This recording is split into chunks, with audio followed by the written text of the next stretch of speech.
Oh, I got hit with this bullshit too on the way back from Cuba. I didn't want to enter the country through Miami because, you know, Customs and Border Control Miami. I'm not trying to do that. So I flew to Mexico. That was a fucking nightmare.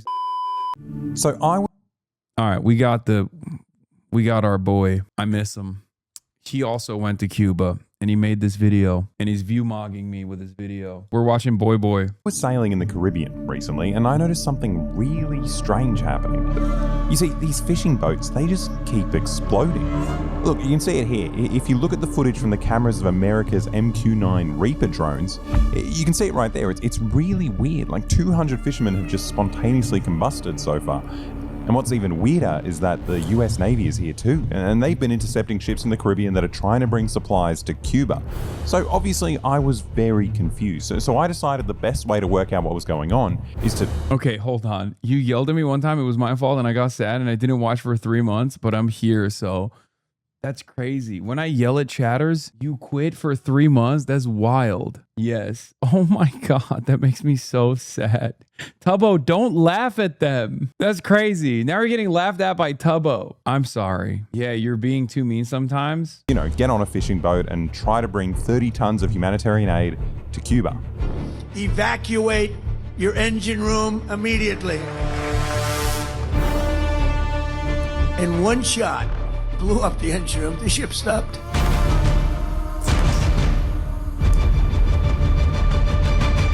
It's a very profitable business. Who would have thought we were doing that? We're like pirates.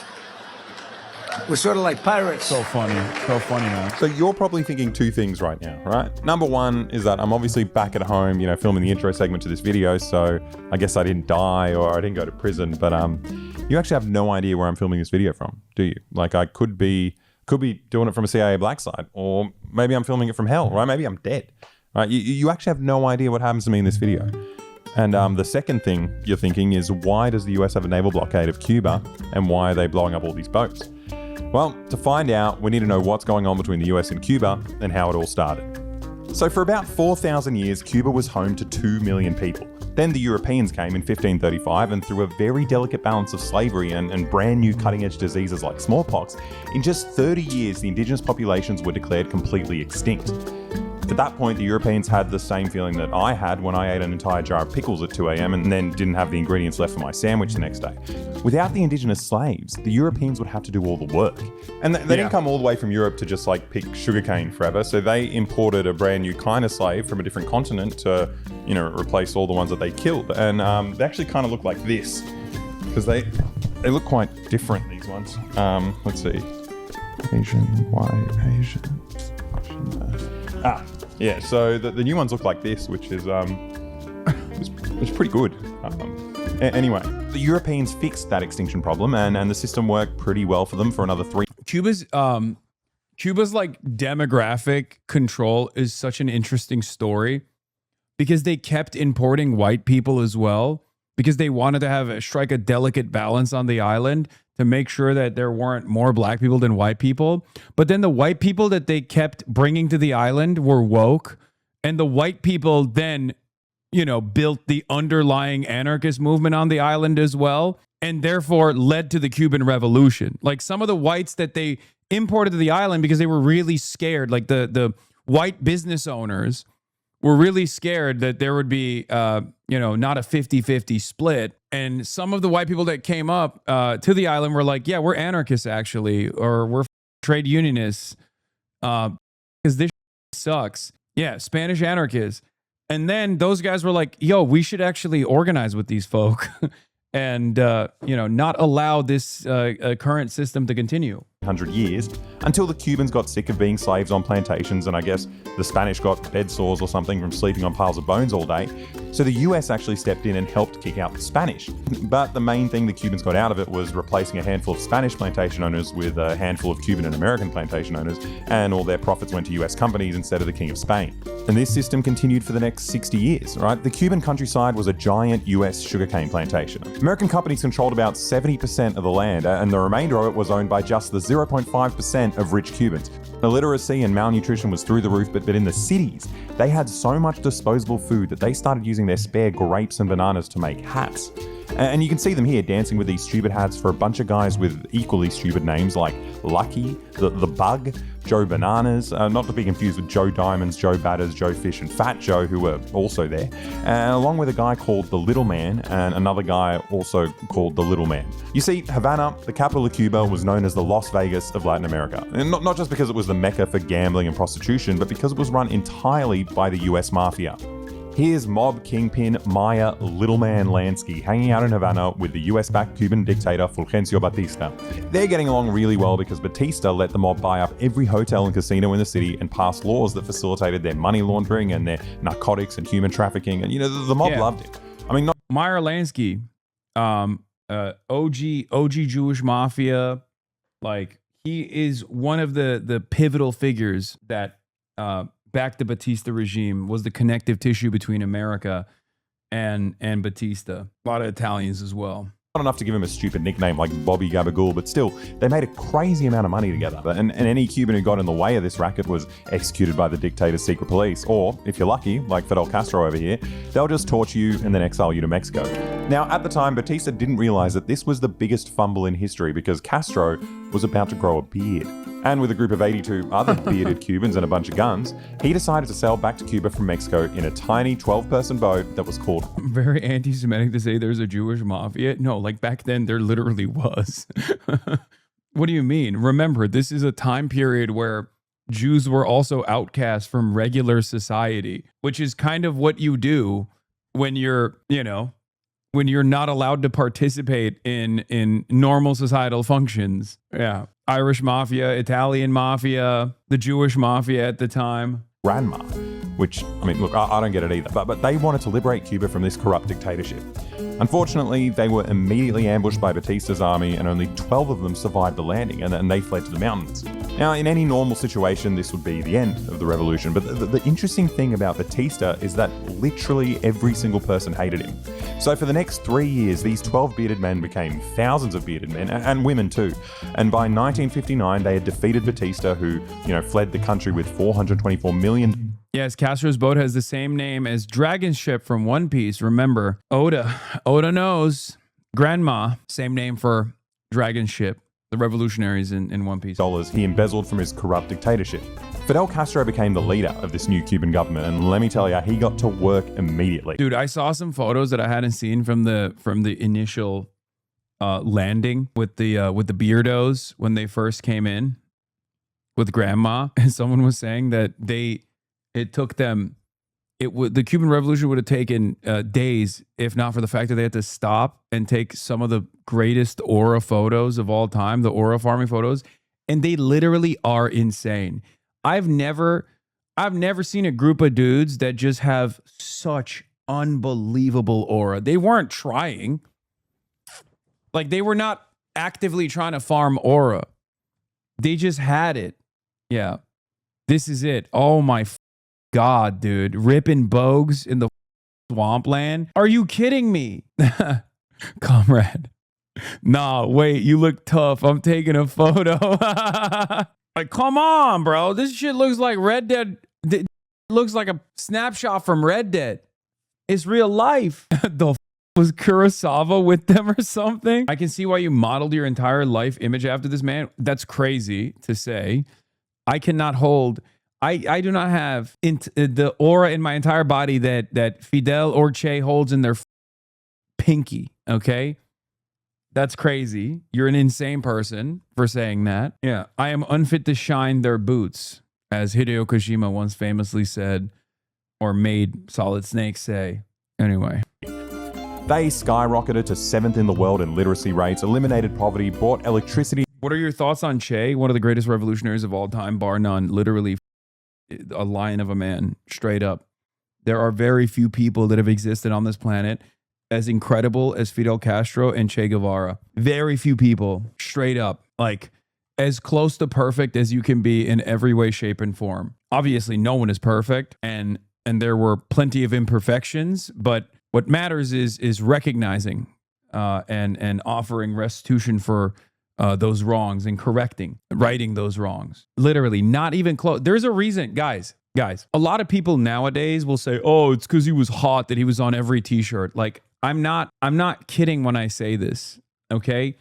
No, that's not the reason. The reason, I mean, that's part of the reason, but the real reason why people all around the world fell in love with these people and found them to be iconic was because they were incredible, okay? They were incredible. The entire countryside and established a system of free, universal healthcare, achieving lower infant mortality than the US and more doctors per capita than any country in the world. It's crazy. Like some aspects of the revolution that like people will point to, like Fidel Castro's parents were wealthy, right? They owned farmland. They owned more farmland than the government allowed people to have as individuals. So Fidel made his parents also participate in the expropriation of farmland. Like that's the type of they were doing. Che Guevara would spend every free moment that he had going and toiling the fields, carrying bags of cement during the Reconstruction. Like these guys lived for it every waking moment. I mean, Che Guevara spent the latter half of his life straight up liberating Africa. So, I mean, there's nothing. What more can you do? What they did. I mean, you have 9/11 first responders traveling to Cuba so they can get treatments they can't access in the US. This one test that they recommended I take is about $5,000 to $7,000. I have no medical coverage, so I can't go for the last part of the test. No se preocupe que todo eso va a ser estudiado. But that's actually someone else's documentary, and you're watching my one right now, so just don't worry about that video. Now, in order to do all this cool stuff, the new Cuban government had to make a lot of enemies, right? So a big part of eliminating poverty is getting rid of Cuba's colonial plantation system, which I would go so far as say Cuba and the Cuban Revolution in general was not only so beautiful and so perfect that like it literally like the revolutionary spirit is still carried by especially a lot of the older Cubans, at least from my experience. But like they have nothing. Like they've been forced into abject poverty, and yet they still try to help other people out to the best of their abilities. One of the greatest examples of how much American propaganda can unironically warp the brains of an entire generation, because like can't wait to see this clipped on Fox News later. I mean, I don't care. I you know my position on this stuff. Taking the land back from the 0.5% of the population that owned it and distributing it to the farmers who actually worked and lived on the land. Now, the Cuban government actually wanted to do it all by the book. You know, they didn't just take the land, they offered to buy the land off the, handful of plantation owners. But like every multinational business from Apple to Amazon to Google, they paid zero tax by cooking the books. They shift their profits around so they could claim they were running at a loss. And because the new government was doing it by the book, which was cooked, they offered these businesses the amount of money that the businesses themselves had reported for the past decade. Now, every country that owned Cuban businesses, from England to Spain to Switzerland, they accepted that they had a good run doing slave labor and lying about their profits, and the jig was up, and they took the money that was offered and signed the companies over to the new Cuban government. Well, no, every single country except for the US did that. So all these Cuban plantation owners and oligarchs moved to the US, expecting that Uncle Sam would quickly... Even in Iran, people don't understand the Cuban Revolution and curse Castro. What the That's crazy. They literally designed a COVID vaccine together. American propaganda is so unbelievably powerful. At the Pasteur Institute in Iran, they straight up designed the COVID vaccine. Cuba and Iran designed the COVID vaccine together because they were obviously kept out of the international, kept out of the getting the vaccines from Western countries. We bombed that. We bombed that research institute, by the way, in the Operation Epstein Fury. And also, I don't think people in Iran curse Castro that much because they were pro-Iranian revolution as well. They invade and topple the Cuban government, and they'd get their slaves back. So the CIA, the mafia, and Cuban exiles really gave it a good crack. They invaded Cuba 2 years later and lost, and then they did chemical warfare. Then they tried 573 different Looney Tunes style assassination attempts on Castro. They literally tried to make him smoke an exploding cigar at one point, but they never managed to kill the Cuban president. But look, I'm not saying that the dream team of Miami Cubans, the mafia, and the CIA are a group of bumbling idiots who can't get anything done, right? They did manage to kill the American president on their first try, which is very impressive, right? But that's a whole other story. The point is, the Cuban plantation owners never gave up. They just kept going. They did heaps of cool action movie style terrorist attacks against Cuba over the decades. They'd bomb passenger planes, they'd shoot bazookas at public theaters. Like they killed a bunch of people. They were busy guys. But unfortunately, after 70 years of living in Miami, like anyone who lives there, their brains had completely melted and they just don't have the same mojo anymore. Like, all they can do these days is, get on their knees and beg Trump to bomb them next after he's done with Iran. And when they're not doing that, they make the worst AI-generated reggaeton videos in the world, hallucinating about a utopian US-controlled Cuba where they finally get their slaves back and, Havana has a McDonald's and a Walmart and a CBS, but somehow in their vision, the CBS isn't surrounded by fentanyl addicts like you usually get at a CBS in the USA. But whatever, it's really inspiring stuff, but unfortunately, as good as their AI videos are, the Cuban government is still in charge. But there is one thing that the US did that has drastically affected Cuba, right? And it's spelled out in this declassified government memorandum from 1960, which was only a few months after the Cuban Revolution. You see, the US knew that Castro was incredibly popular, so the only way they could actually get rid of him is to completely block the country off from the outside world, bringing about hunger, desperation, and eventually the overthrow of the government. So they introduced an embargo, which the US government called the most comprehensive set of economic sanctions that any country has ever had. And remember, the design of this embargo is supposed to be invisible. Donald Trump obviously gave the game away. Not that people give a shit anymore, but at the time, they wanted to have plausible deniability. Oh, it's communism's fault. It's communism that's keeping this island poor. And of course, they failed to do so for the longest time because the USSR was like, we got you. That's why, regardless of my criticisms of Khrushchev, and feel as though the period of de-Stalinization might have actually unironically set the stage for the dissolution of the USSR. I will say Khrushchev was a bit of a lion for giving Cuba USSR nukes. Now, up until this point, the US controlled Cuba for 50 years, so they were obviously Cuba's biggest trading partner. But the issue isn't that suddenly US companies were banned from trading with Cuba. It's actually much, much bigger than that. See, any country or company anywhere in the world that does business with Cuba will also be sanctioned and blacklisted by the US. So let's say the CEO of a foreign company is completely insane and says, fuck it. I really don't mind getting blacklisted and locked out of the global market. I just really, really want to sell this cancer medicine to Cuba for some reason. And even in that super rare scenario, the US can still stop them. Since the US essentially runs the global financial system and owns the global reserve currency, the bank that facilitates this transaction will be fined $619 million for doing it, which happened to ING in 2012. And if you can't tell by all the spelling mistakes in the company's name, it's a Dutch bank. It's got nothing to do with the US, but they can still somehow be fined for dealing with Cuba. It's actually insane, right? They've made it nearly impossible for any country to buy or sell anything to Cuba, and nothing's off limits, right? Like in 2016, when the UN set up an international children's painting competition, and a 13-year-old Cuban boy with haemophilia won. And they had the award ceremony in Algiers, as you do, and the kid was meant to receive a Nikon camera as the grand prize. But after pressure from the US, Nikon, a Japanese company, refused to hand over the digital camera, all because the kid who won was Cuban, and they didn't want to compromise their business with the US. It's actually nuts. This is part of the reason why I say, we are the prototype for Israel. Because that's like Israel behavior, right? Many of you have grown up to learn that this kind of comical evil behavior is one that only Israel does. No, we've been doing it too. And in many respects, we've been allowing Israel to do this kind of other countries. Okay? Obviously, he's using an edge case that's kind of funny and devastating, dark, but funny to really show you the lengths that America went to and still goes to make sure that Cubans suffer all the time. But, as I've also described in great detail with the interviews that I conducted with doctors and nurses and regular Cuban citizens, this extends to every aspect of Cuban existence. Country in the world would have an immediate humanitarian crisis if it was locked out of all international trade like Cuba was. But in the words of former US President Jimmy Carter himself, the only reason the sanctions haven't created a humanitarian catastrophe in Cuba is because the Cuban government has somehow maintained one of the best healthcare systems in the world. Without being able to trade with anyone, the Cubans have managed to use the very little resources that they have and make it go a really, really long way.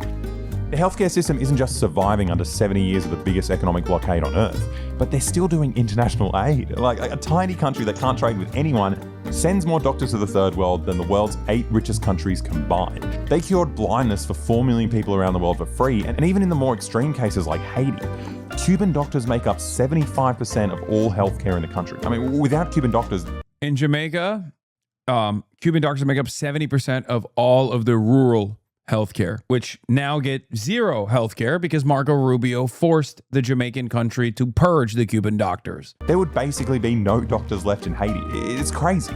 Somehow the Cubans managed to do all this impossible stuff for almost 70 years, but that brings us to the year of the fire horse, 2026. Now, one of the only countries that's ever been brave enough to, sell oil to Cuba has been Venezuela, because they're already sanctioned to shit. So what more could the US government do, right? Well, it turns out the US government can actually do a lot more, right? Especially now that the government's been supercharged with the insatiable aura of the pedophile. In January, in the middle of the night, the US military flew in, bombed the country, killed a bunch of people, and There are a ton of Cuban doctors in Italy. Yeah, Italy was one of the countries that told America to f off. Run by a fascist, by the way. Even Maloney was like, suck my. When Marco Rubio was like, you have to pull the Cuban doctors, no more Cuban healthcare. And Italy was like, no. Of course, they still got away with it in places like Jamaica that America obviously can dominate with ease. kidnapped the president of Venezuela, Nicolas Maduro.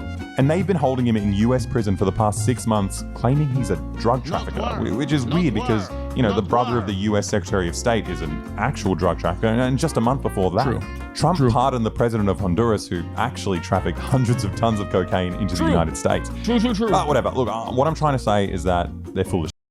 Apart from the fact that Maduro somehow dresses exactly like my local drug dealer, there's actually zero evidence that he's involved in drug trafficking. But at the end of the day, none of that really matters, right? Venezuela got the message loud and clear and they stopped selling oil to Cuba. And just to make sure nothing else slips through, the US has sent its military out to intercept any other country that dares sell oil to Cuba. Even civilian boats are getting intercepted. I mean, look, the New York Times actually made a cute little animation of a civilian ship trying to buy and sell oil, getting ping-ponged by a wall of US ships intercepting it in the Caribbean. But this guy's one of the lucky boats. I mean, since December, the US has killed over 200 people by drone striking random ships in the Caribbean, turning the sea into a no-go zone for pretty much anyone.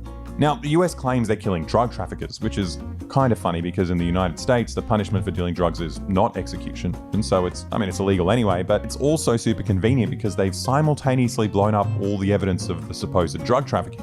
And it's extra weird considering that the families of the victims are suing the US, showing that their dead husbands, brothers, and sons are just fishermen.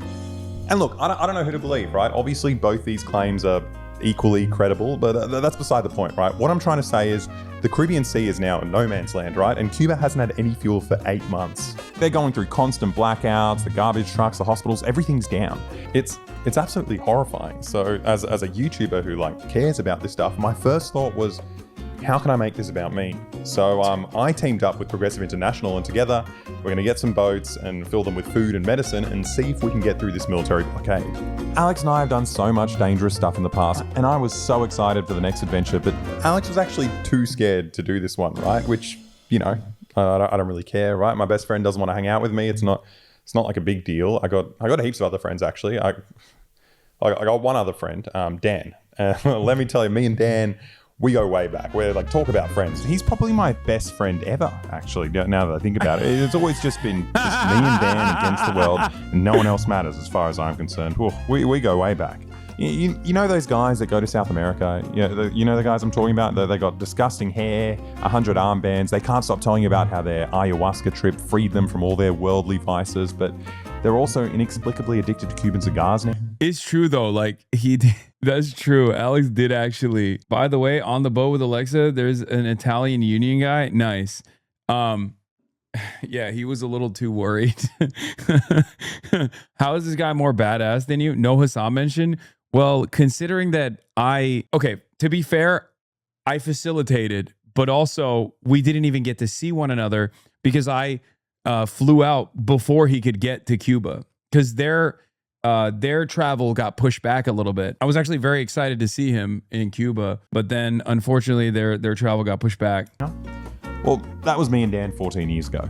We went to Cuba together back then and did everything you'd expect us to do. And look, obviously that was a long time ago and we've both changed a lot since then, right? We both got haircuts. So Dan and I were all packed and ready to fly to Mexico and to try and sail this boat through the US blockade.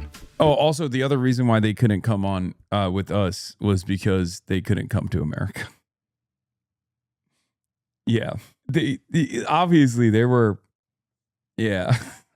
Thank you, Donald Trump.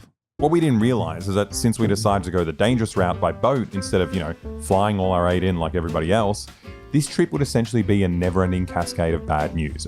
And we received our first dose of it as soon as we arrived at the airport. We got a message from the organizers. Apparently there's some cyclone. Yeah, so essentially we're going to be delayed by 3-4 days, and we don't even know.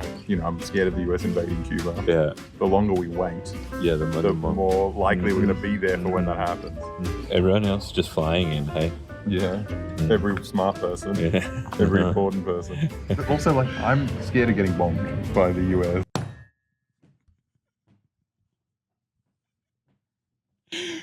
Son of a... He was supposed to fly too. It's not my fault that the American government would not issue a visa. Is Boy Boy and I Did a Thing banned? No, they're not. They just did not think that they would be able to secure a visa in time. And it's just now we're taking the slowest boat possible. We're going to spend a month in that little channel just begging them to intervene. If we were fast enough, it's we've got a day. We've got a day in which it can happen. That's it's not a lot of time for them, for the Navy to make decisions, But now they're going to be like, oh, do you want to do it today? They say nah. And then 3 days later they check in, they're like, they might change their mind. Who's our captain anyway? I don't know. You have no idea? He could be a fucking psycho. He could be, It probably is. he could be Lieutenant Dan. But who is this guy who's just... He's like, yeah, I'd love to sail. I'd love to go take get bombed, I'd love to take YouTubers on a dangerous trip to here. No, my... That? Yeah, that's weather. I trust him as my captain. The stupid windy piece of shit. I was really scared of the cyclone and the delays, but there was another coincidental issue that made me really scared of being in Cancun specifically and waiting for the weather to clear up. Look, we actually timed it perfectly for the peak of spring break. Oh, dude, I got hit with this too. I got hit with this bullshit too on the way back from Cuba. I didn't want to enter the country through Miami because, Customs and Border Control, Miami. I'm not trying to do that. So I flew to Mexico, got intercepted by Mossad agent Nas Daily at the Havana airport. That was a crazy story. And then I flew to Mexico, and I flew from Mexico to Los Angeles. And that was a nightmare because the Mexican airport in Cancun was filled to the mother brims with spring breakers. So stupid. Yeah. We're going to be the most disgusting men in the world. Intercepted by Mossad, what? Yes. You guys forgot about this? I told you this story already. I'm at the Havana airport, and it's not exactly I had a long-ass story about the Havana airport, but whatever. I'm at the Havana airport. I'm at the cafe, and someone starts yelling at me from afar with a phone in his hands filming. They're like, this guy's a terrorist, all this. Yeah, lo and behold, it was that weirdo, the agent of Israel, Nas Daily. Did the spring breakers recognize you in Cancun? Yes, of course they recognized me in Cancun. Yeah, man, there's a couple of 30-year-olds with 1,000 cameras. I feel like a married man who's concocted the most transparent lie I could think of. Sorry, babe, I gotta go do aid work. The children need me, man. What? Spring break for a week? Popular with 18 to 25-year-olds, that's us. We're gonna get arrested, and it's not our fault. I was trying to do aid. Well, we're on the plane now, so there's no turning back from our destiny of, being creeps in their mid-30s going to spring break. But whatever, that's a minor annoyance. We also had to fly a really stupid way to get there. Since the US has this tendency of, arresting and deporting people who they don't like, even if they're just doing a layover and, not actually entering the US, we had to fly all the way up to Canada and then fly back down to Mexico. That's crazy. I didn't even think about that. I thought there was a direct flight to Mexico. I didn't even realize they had to go to Canada first. Yeah.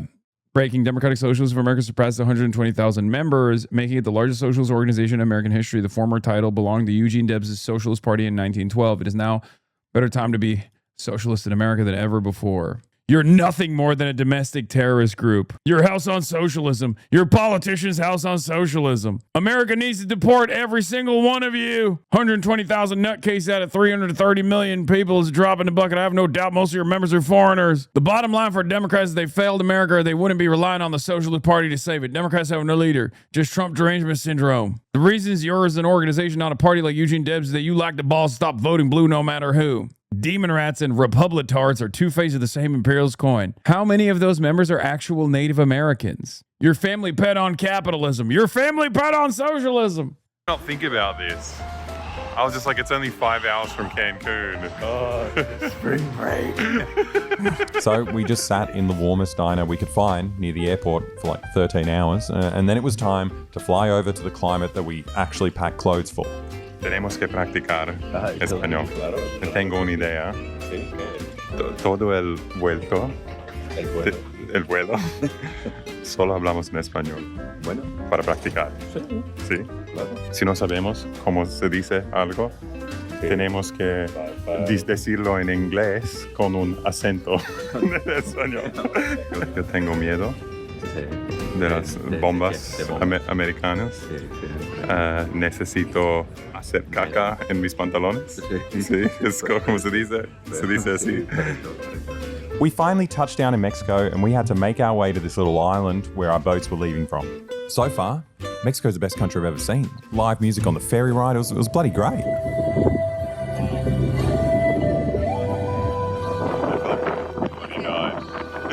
This is the kind of thing that happens. Also, think about it this way. Like, could you imagine me having to do this? This would be ridiculous. Okay.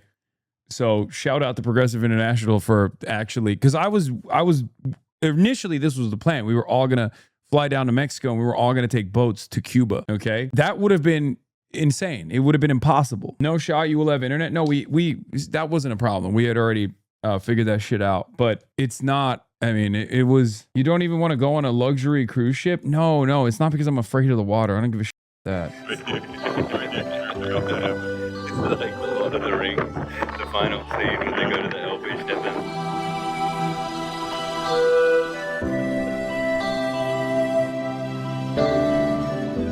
I'll be hearing this song when we get double tapped.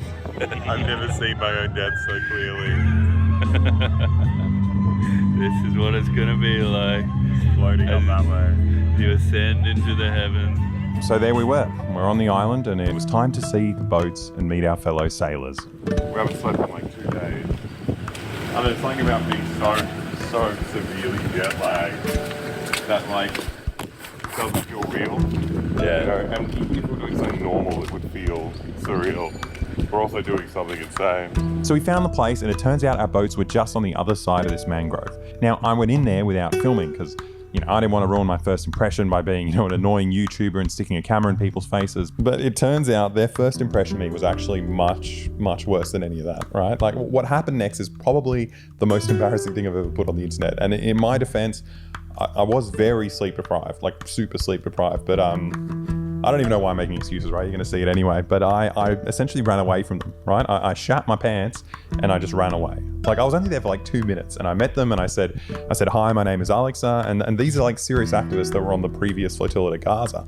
And they started telling me all this scary stuff, like about the likelihood of us getting bombed and how dangerous the conditions are in the sea right now. And I suddenly felt like this burning sensation in my stomach and I said I need to go poo, but then I disappeared for like 24 hours. And to be fair, I was actually pooing for a while. Like it was one of those like serious like shirt off poos, but that only accounted for like 15 minutes of my disappearance. The next 24 hours were mainly just me panicking and planning to go home. You okay? My stomach's Whoa, what's going on there? I just feel like an idiot. Did I come all this way, like, secretly knowing that I didn't want to do this thing? I feel like the dumbest guy in the world. Like, what did I think it was going to look like? What could it possibly have looked like that wasn't this confronting? And now I'm embarrassed, because, like, why did I disappear? Why was I there for 2 seconds? Like, what are your options? I mean, I don't think you can really go home. One of my favorite times with the streamers when they live with you, please have them back. Dude, I can't. I talked about this yesterday. Usually on the 4th of July, before Trump, okay, they would come over and stay with me for like 2 months. It was the best. It was the best time, dude. It's the best. I miss them so much. I'm gonna go to Australia. I'm gonna go in and see them. That's the thing. I can go home and just like learn that I'm not that guy. Like, No, I don't think you're gonna feel good doing that. I feel bad, but it's like I could have died. Anything's better than that. Yeah, you really feel.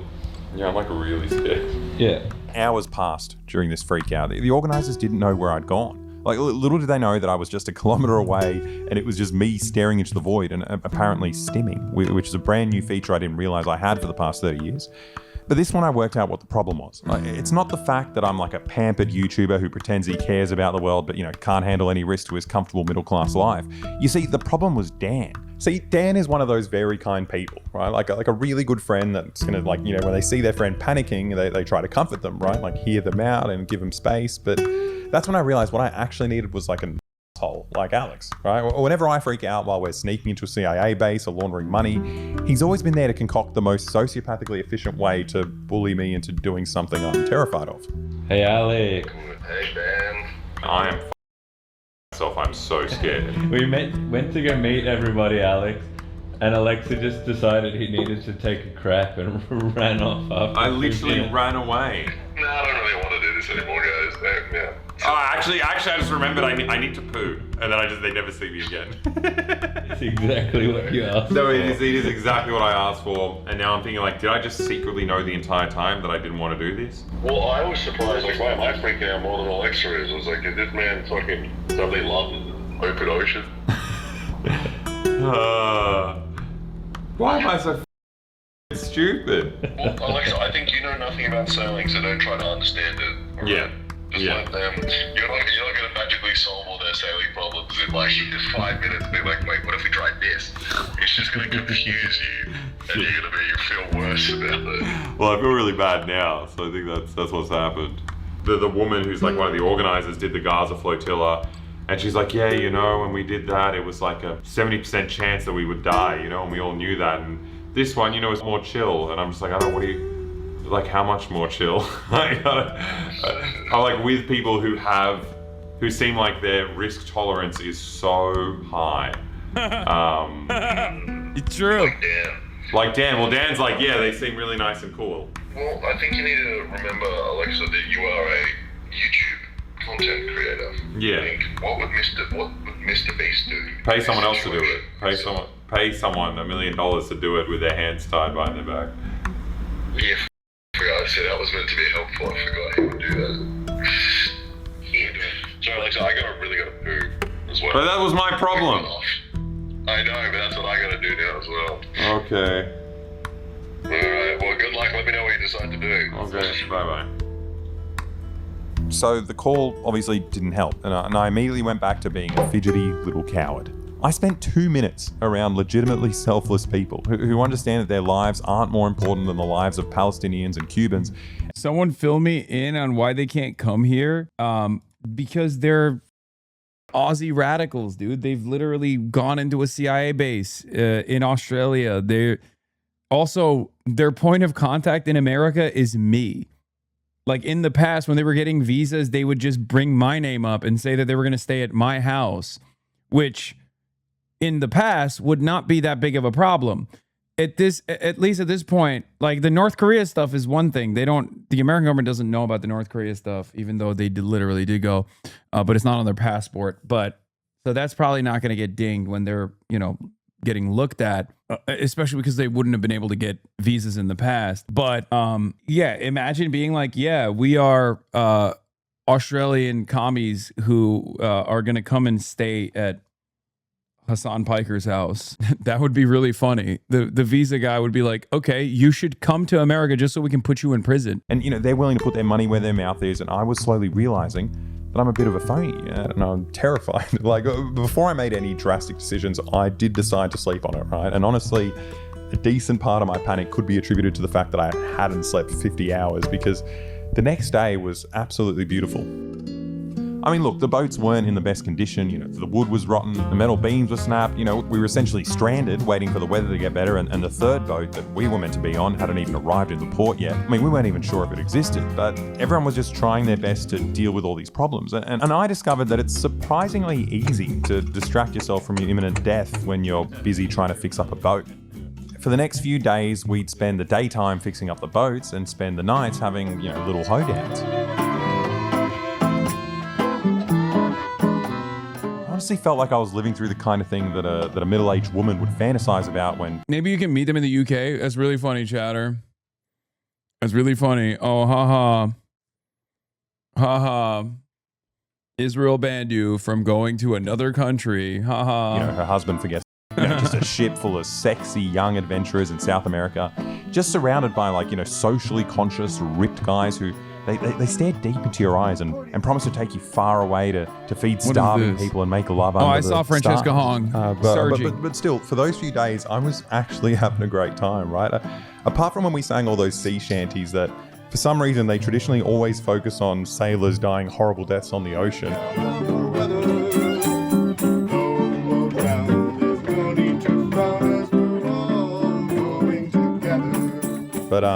But I did learn a lot about, like, boat maintenance, and I met a lot of cool people, which reminds me, I promised Jorge I'd plug his homemade chairs in this video, so if you're ever in Isla Mujeres and you need a really good chair, go find Jorge, he's got you covered. Anyway, as each day went past, I was getting a lot more comfortable, but more importantly, since a lot of these people had been on the previous flotilla to Gaza, like this guy playing the fiddle called Adnan, he let me know in detail what we were in for, and I was surprised. You know, I spent the lead up to this trip freaking out about getting bombed by the US, but it turns out it's also pretty fucked if they don't kill you, right? Even just getting intercepted by the military is still a horrifying experience. Normally they intercept the boats with, like, their elite marine units, but there were so many boats, they didn't have enough of those elite forces, so they just called up, like, reservists, and you could see that they were, like, totally...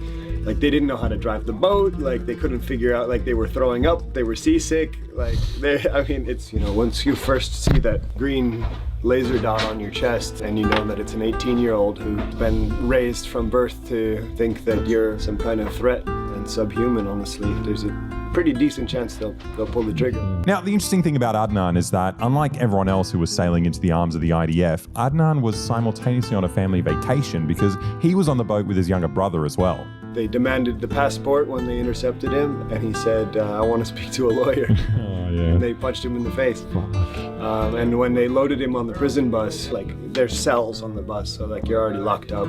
And the four of the guys just jumped on him and just started hammering him. Holy shit. And they beat him until he fell to his knees and curled up in a fetal position, and they were kicking him. And I was there watching my brother get beat, and I couldn't do that. Yeah, what can you do? It was tough, man. You know, finally, I think we got into our cell. It was like a relief to be in the cell, because you're like, okay, we're going to be left alone at least for a little while now, you know. But the relief didn't last long. Now, this is where the psychological warfare started. We were, like, totally disoriented. I mean, we hadn't slept for 24 hours, and we were just exhausted. Of course, I don't know what time it was in the morning. They undo the padlock. It's a big crossbar that they take off the door, so you hear the clunk, you know, of the metal.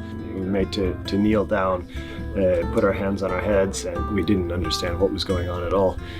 So they've got dogs as well that they come in and they're, like, ready to release on you. They've got their green sniper dots on your chest. Yeah, sometimes they would just come in and count you. Yeah. And it's like, you think somebody slipped away? Yeah, you guys ate each other, like, I don't know. No, I wanted to move to the next cell. I just tunneled through the wall, you know? I don't know what the hell.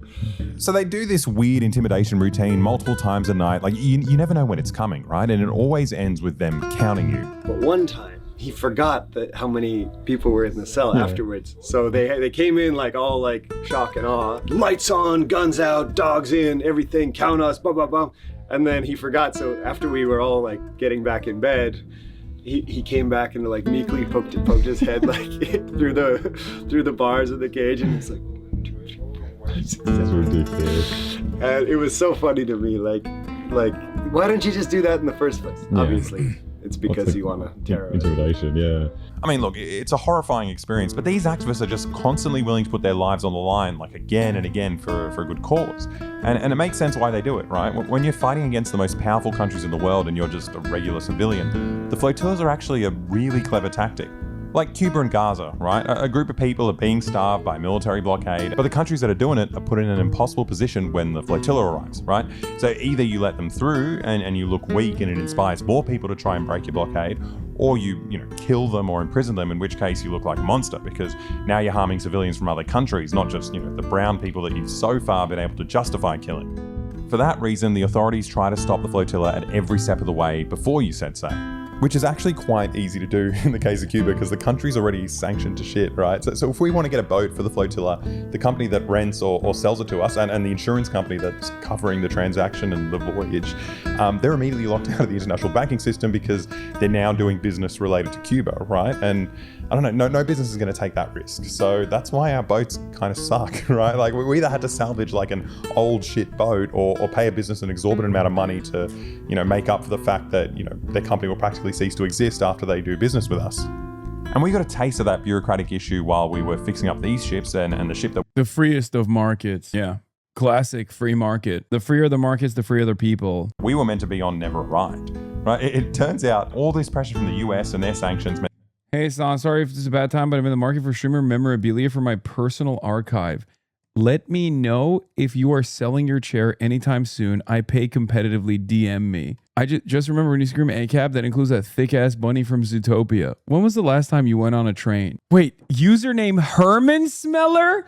Oh my God. Oh my God. I didn't even realize his name is... You are not touching Hermie, okay? You psycho. You nasty pervert. You want to smell the Hermie. You want to smell my Hermie. That's crazy. What's even crazier is I forgot that I promised I would hang out with my mom. So I have to end it actually on a straight up half day moment here because she just texted me and said, "What time are you coming to pick me up?" But I will finish this video for sure.